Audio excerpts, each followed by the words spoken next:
Assalamualaikum warahmatullahi wabarakatuh. Anak-anakku sekalian, saya doakan semoga kalian semua dalam kondisi sehat walafiat dan tetap semangat untuk mengikuti perkuliahan walaupun secara daring. Dan memang seharusnya pertemuan kali ini kita melakukan pertemuan melalui Zoom ya. Tetapi berhubung hari Jumat hari libur, Natal, dan untuk menghormati teman-teman kita yang merayakan hari Natal, jadi kita melakukan pertemuan melalui YouTube. Semoga tidak keberatan. Dan kali ini pembahasan kita menyambung dari pertemuan sebelumnya mengenai segmentasi, yaitu ke targeting dan positioning. Yuk kita bahas bersama-sama. Oke, kita mulai ya. Jadi targeting itu adalah menetapkan satu atau lebih segmen pasar untuk menjadi pasar sasaran. Kalau kita berhasil melakukan segmentasi pasar dengan baik, maka kita harus memilih salah satu dari segmen pasar tersebut untuk dapat kita masuki sebagai target pasar utama kita. Ya, ibaratnya kita kayak apa ya? Kayak target poinnya itu kan nggak mungkin semua orang kita pilih ya, maka kita harus pilih salah satu aja yang karakteristiknya serupa, ya, yang sesuai dengan produk kita. Nah, seperti itu. Jadi setelah mensegmentasi, mengelompok-kelompokkan, lalu mentarget mana yang mau kita tembak. Ibaratnya kayak gitu ya. Di sini kalau kita lihat dalam gambar ini yang biru muda nih, yang dilingkari berwarna merah. Setelah ini awalnya semua nih, semua manusia disegmentasikan menjadi merah, biru, tua, biru muda, maka yang dipilihnya adalah yang biru muda. Inilah targeting, ya. Oke, contoh targeting ini di sini saya mengambil contoh dari Minyak Kayu Putih Caplang. Itu ibu rumah tangga di kota-kota ataupun pinggiran kota, sebenarnya di mana aja ya kalau dia ya. Di desa juga ada sih, cuma dia bikin produknya itu yang kecil-kecil biasanya ya, yang nggak terlalu besar ya ukurannya, yang agak kecil-kecil kalau buat desa-desa. Umurnya sekitar 25 sampai 40 tahun, mungkin bisa juga 20 tahun ya, karena kalau desa-desa kan yang 20 tahun itu udah menikah ya, rata ya. Kemudian mempunyai bayi atau anak kecil dan mengurusi urusan rumah tangga keluarga. Biasanya ibu-ibunya itu yang disasar itu adalah mereka-mereka yang punya kepedulian tinggi untuk menjaga anaknya gitu ya. Makanya kalau kita lihat iklannya pasti terkait dengan bagaimana ibu-ibu itu memperlakukan anaknya dengan baik, penuh kehangatan, dijagain banget, disayangin banget, nah kayak gitu. Jadi seakan-akan kalau Anda peduli sama anak, maka gunakan minyak kayu putih. Nah, kayak gitu. Jadi apa ya? Direpresentasikan bahwa kehangatan ibu adalah kehangatan minyak kayu putih, ya. Seperti itu. Makanya dia menjadi top of mind ya. Kalau kita mikir minyak kayu putih, maka kita pikirnya Caplang, ya. Seperti itu. Kemudian kalau targeting untuk McD nih, McD memilih remaja atau keluarga yang memiliki anak. Tapi utamanya segmennya adalah remaja sebenarnya dia itu ya. Remajanya itu yang kelas menengah dan menengah ke atas. Kalau misalkan kelas menengah ke bawah, mereka nggak punya uang jajan sebanyak itu gitu. Karena McD harganya kan lumayan mahal dibandingkan KFC kan misalnya ya. Tapi dia mengusung temanya itu karena dia remaja, maka temanya ceria, seru. Kalau kalian masuk ke McD juga warnanya itu cerah, ada merah, ada kuning, ada interior-interior juga berbau merah dan kuning gitu, putih. Jadi warnanya itu kontras. Karena itulah keceriaan untuk masuk ke McD itu kayak untuk orang-orang yang memang ekstrovert, yang seru, yang gaul, nah kayak gitu ya. Jadi tapi anak remaja, karena kalau orang dewasa nggak terlalu suka yang warna-warni terlalu kontras, mereka lebih kalem, lebih eksklusif, lebih eksekutif bawaannya pengennya ya. Jadi kafe-kafe kan bikinnya tuh kayak apa ya, kayak nggak terlalu berlebihan ya. Karena memang segmen pasarnya itu biasanya kalau yang kafe-kafe itu yang dewasa ya. Seperti itu ya. Terus juga gaya hidupnya juga dicarinya yang instan, yang senang nongkrong, yang senang menyukai makan di luar ya. Itu misalkan targeting McD ya. Contohnya, kalau contoh-contoh yang lain silakan kalian cari di berbagai jurnal atau di berbagai tulisan. Saya pikir sudah banyak sekali ya. Nah, nanti kita bahas juga sih berikutnya, nanti kita lihat ya. Kemudian jenis-jenis strategi targeting sebenarnya ada juga sih yang undifferentiated targeting strategi. Artinya memang tidak ada target pasar ya. Jadi semuanya itu menjadi target pasarnya dia. Misalkan Aqua nih contohnya ya. Jadi kalau Aqua itu dulu pas lagi awal-awal Aqua ada itu misalnya ya, kan itu kan harganya nggak terlalu mahal juga ya. harganya dulu ya. Terus kemudian dia mengoptimalkan periklanannya dengan ya apa ya, bisa masuk ke semua kalangan gitu.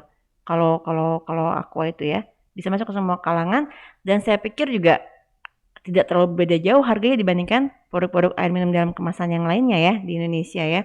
Paling bedanya 500 atau 1000 kan tidak terlalu berpengaruh. Bahkan kalau sampai di jalan-jalan atau tempat wisata ya bisa sama semua harganya kan air minum dalam kemasan tuh ya. Semuanya sama Rp5.000 misalkan seperti itu. Tapi orang-orang pasti akan milihnya Aqua gitu seakan-akan karena citranya sangat melekat sekali gitu ya. Pandai dia memasarkan yang sesuai dengan citra air minum dalam kemasan yang dibutuhkan oleh orang-orang. Tapi ya seperti itu, kalau kita membuat satu jenis, maksudnya dengan penargetan secara massal, itu hanya ada satu jenis pemasaran untuk melayani semua pasar. Jadi yang ke warung juga dilayani, yang ke swalayan, yang ke mall juga semuanya itu pemasarannya tuh ke semua tempat, ke semua jenis dan model pemasarannya itu tidak terlalu berbeda-beda ya. Terus kemudian perusahaan tuh hanya mendapatkan peluang untuk mengoptimalkan produksi, distribusi, dan perikanan massa untuk menciptakan citra terbaik ya. Karena memang dia tidak terlalu terdiferensiasi targeting strateginya ya. Kemudian yang kedua ini kalau kita menerapkan differentiated targeting strategi. Artinya apa? Perusahaan itu memproduksi berbagai produk dengan ciri yang berbeda untuk konsumen yang berbeda. Gitu loh. Jadi ini konsumennya seperti apa nih?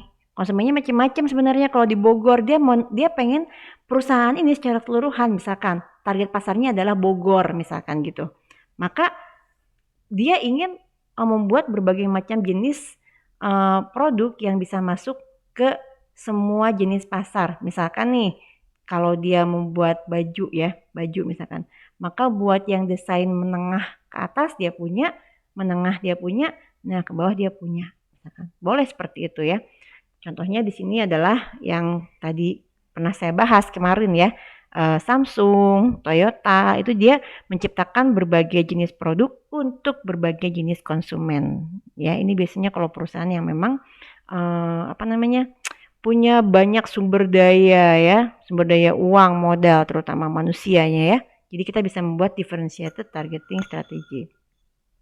Nah, kalau yang menggunakan model yang ketiga yaitu concentrated targeting strategy, kalau ini dia hanya berkonsentrasi pada satu jenis segmen yang memang menurut dia paling menguntungkan atau belum diraih oleh perusahaan lain, tapi ini merupakan segmen yang akan berkelanjutan. Misalkan yang niche ya, yang niche market seperti itu ya.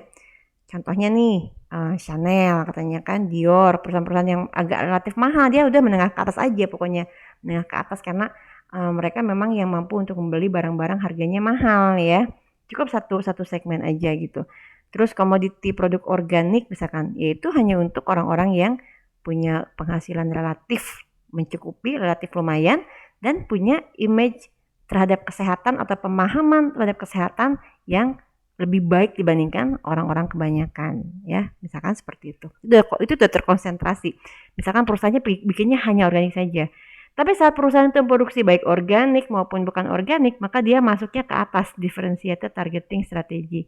Jadi kalau yang organiknya dijualnya ke mana, misalkan ke mall-mall yang memang menjual organiknya, yang non organiknya dijual ke mall juga atau ke pasar induk. Nah, misalkan seperti itu ya.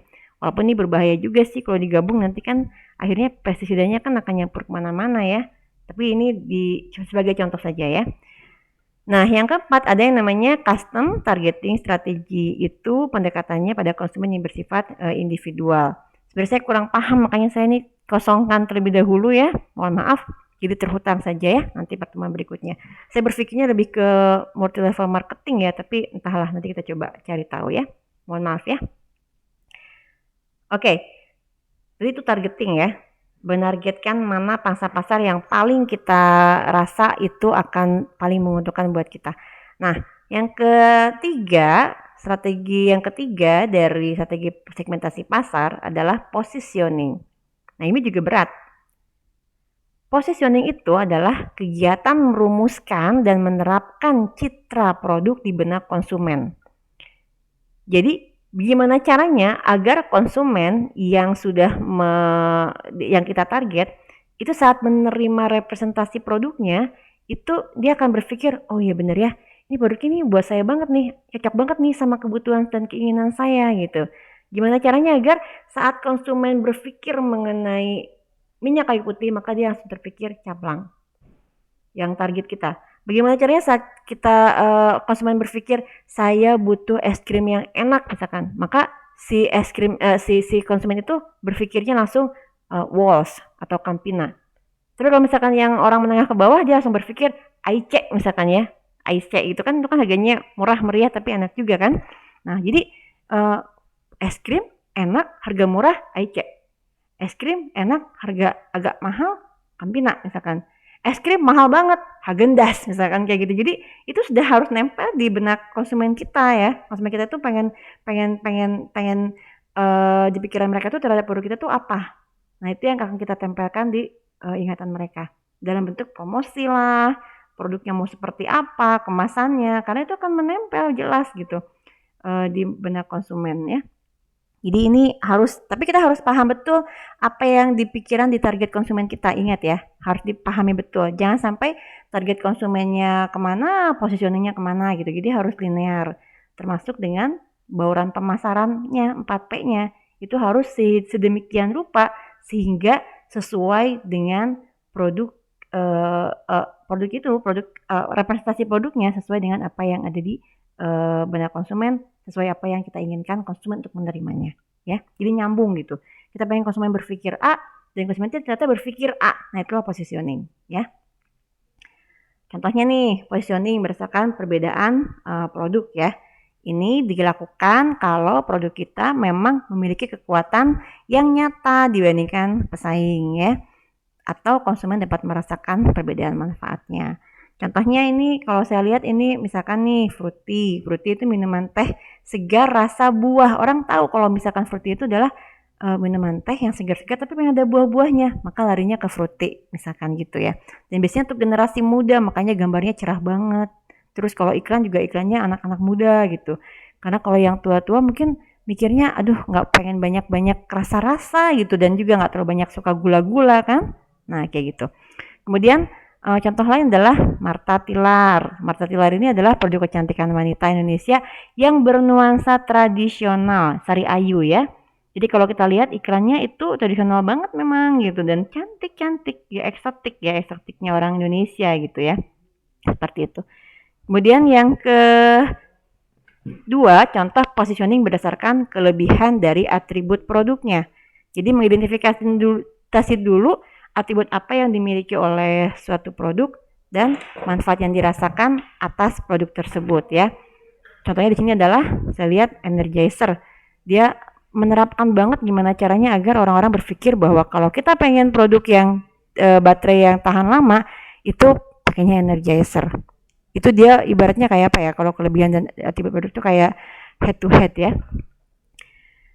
Kemudian yang ketiga, positioning berdasarkan pengguna produk ya.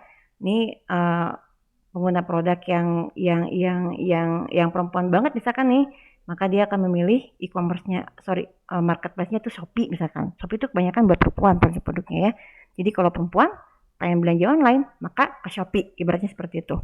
Makanya dulu brand ambassador-nya juga kan kayak apa sih? Aduh saya nggak hafal band-band Korea gitu. sorry ya pokoknya itulah pink something lah. Jadi ya mereka gitu kebanyakan gitu ya. Kemudian King Coil itu matras untuk tidur berkualitas bagi pasar yang premium. Jadi penggunanya itu siapa? Orang-orang yang menyukai hal-hal yang bersifat harga itu nggak penting. Yang penting adalah kepuasan dalam mengkonsumsi produknya. Nah seperti itu ya. Kemudian ada juga positioning berdasarkan pemakaian produknya. Ini juga bagus nih, banyak nempel, terutama dalam minuman ya. Jadi pendekatannya itu misalkan nih, kalau teh botol sosro, apapun makanannya, minumnya teh botol sosro. Artinya apa? Pada saat dia di mana saja, kapan saja, saat dia lagi makan, maka saat dia minum yang terpikir adalah, aduh saya pengen pesen teh botol sosro. Nah kayak gitu ya. Atau mungkin membeli Sprite saat kepanasan dan kehausan, Karena di tagline-nya itu Sprite nyatanya nyegerin gitu, terus gambarnya tuh seru, seger, terus ada di dalam kulkas ya. Jadi itu adalah positioning berdasarkan pemakaian produknya ya. Biasanya cocok buat barang-barang yang memang digunakan pada event-event tertentu. Kemudian ada juga positioning berdasarkan asosiasi, itu asosiasi produknya. Misalkan kalau kita menggunakan satu merek untuk semua jenis produk. Contohnya adalah LG, Samsung ya, Sharp, semua produk dia dari home appliance sampai handphone, apapun juga itu menggunakan satu merek LG. Biasanya dia punya produk unggulan sehingga saat kita menamakan merek produk lain itu LG juga misalkan ya, maka identik dengan keunggulan dari produk LG yang sebelumnya telah diunggulkan oleh perusahaan tersebut. Misalkan seperti itu ya. Kemudian ada juga positioning berdasarkan masalah. Nah, jadi ini di sini pendekatan pada customernya adalah bahwa produk yang ditawarkan itu memiliki positioning untuk memecahkan masalah konsumen ya. Kayak misalkan pipa air tuh yang bocor tuh, misalkan ya ada iklan pipa air kan, itu identik sama pipa air tersebut gitu misalnya ya. Atau asuransi prudensial tuh dia kan bikin iklannya itu saat orang mengalami kebutuhan apa, masalah apa, maka asuransi prudensial menjadi solusi ya. Misalkan sakit dirawat gitu. Jadi pasti gambarnya tuh gambar-gambar orang lagi dirawat, tapi dia happy karena dia punya asuransi kayak gitu. Atau Pegadaian nih contohnya. Pegadaian tuh dia punya tagline mengatasi masalah tanpa masalah. Karena dia tahu kalau untuk mengajukan kredit kalau ke bank tuh pasti ribet banget ya, butuh proses yang agak lama gitu. Maka dia mengajukan tagline mengatasi masalah tanpa masalah. Ya. Nah, yang terakhir ini positioning berdasarkan pesaing, ini adalah head to head ya, head to head yang benar-benar kayak main adu tonjok ibaratnya ya. Ini membandingkan keunggulan pesaing yang membandingkan keunggulan yang dimiliki pesaing sehingga jadi mana nih lebih unggul? Kita apa dia? Keunggulan lawan keunggulan gitu. Keunggulan lawan keunggulan. Keunggulan dia lawan keunggulan kita. Nanti biar aja nanti konsumen yang memilih mana yang lebih unggul dibandingkan pada keunggulan yang sama. Ini contohnya saya suka ngambil sampel ini. Contohnya orang pintar dan orang bejo ya. Udah tahu kan iklan apa? Nah, seperti itu ya. Jadi orang biar orang milih menjadi orang pintar apa jadi orang beruntung gitu. Bejo itu artinya beruntung gitu. Mana yang lebih mereka pilih? Walaupun sebenarnya itu kan produknya baru masuk angin ya. Nggak nyambung gitu. Tapi ternyata kena banget. Orang pintar minum tolak angin, tapi orang bejo lebih untung dari orang pintar. Maka lebih oke kalau kita minum yang bintang 7. Misalkan seperti itu ya.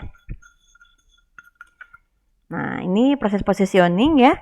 Ini yang paling mudah ya dilakukan. Saya suka ngambil alur ini. Jadi yang pertama adalah kita mencari dulu kompetitif alternatifnya.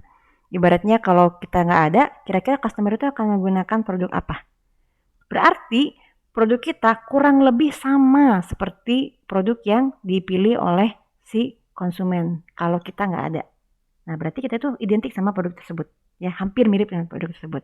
Lalu kita nanti mencari kira-kira apa key unique attribute yang tidak dimiliki oleh si pesaing tersebut. Misalkan kalau pesaing tersebut itu hanya punya teh yang dalam gelas saja misalkan. Kita punya teh dalam gelas dan dalam botol. Botolnya pun dengan berbagai jenis ukuran misalnya ya. Nah, itu kan kita bisa menjadikan teh kita itu misalkan lebih adaptif, lebih sesuai dengan kebutuhan pengguna, mau dipakai buat gimana aja misalkan ya, dalam kondisi berbagai macam. Terus jadi gitu ya, kita menentukan apa kelebihan kita yang unik dibandingkan si pesaing itu. Kemudian kira-kira apa value yang dapat menjadi atribut bagi customer gitu. Ternyata berbagai jenis kemasan itu nggak ngaruh bagi customer. Wah, berarti ini bukan key unique attribute. Hati-hati. Maka kita harus menentukan key unique attribute yang lain. Misalkan apa? Oh, kalau misalkan kita itu punya produknya itu nggak terlalu manis, justru malah enak gitu buat orang-orang yang sakit misalkan ya, atau enggak punya penyakit diabetes. Nah, ini kan kita mungkin ternyata customer target pasar sasaran kita sangat menyukai untuk produk-produk yang less sugar misalkan. Oh, berarti kita sampaikan, atau enggak gulanya gula murni misalkan. Kita tahu bahwa mereka itu gulanya bukan gula murni. Yang kita gula murni. Customer jelas lebih memilih produk yang lebih dibuat dari gula murni kan.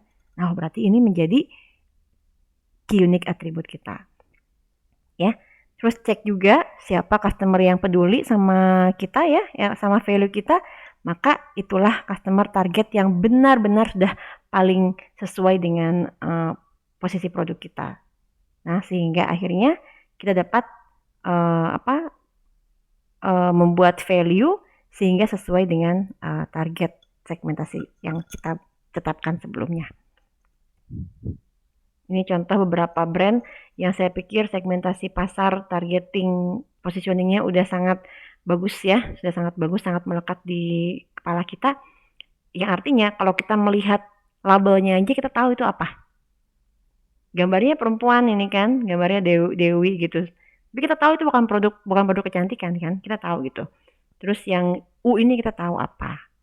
Yang gambar bayi ini kita tahu kan apa. Kita hanya melihat logonya saja sudah tahu ini gambar yang centang nih kan. Kita tahu ini apa gitu. Jadi dia dari mulai boran pemasaran, price, place, produk promotionnya itu nyambung banget sama apa yang dipikirkan oleh konsumen gitu. Sesuai dengan kita pengen konsumen tuh memikirkan, kita pengennya tuh konsumen tuh berpikir apa sih tentang produk kita, pengen seperti apa sih konsumen mikirnya gitu. Nah, inilah positioning, dan dia sudah merepresentasikan produknya dengan tepat sehingga sesuai pesan dari kita diterima dengan baik oleh customer ya. Alhamdulillahirabbil alamin, berakhir sudah pertemuan kita kali ini mengenai targeting dan positioning. Semoga bermanfaat bagi kalian semua calon agripreneur. Dan akhirul kalam, subhanakallahumma bihamdika asyhadu an la ilaha illa anta astaghfiruka wa atubu ilaik. Assalamualaikum warahmatullahi wabarakatuh.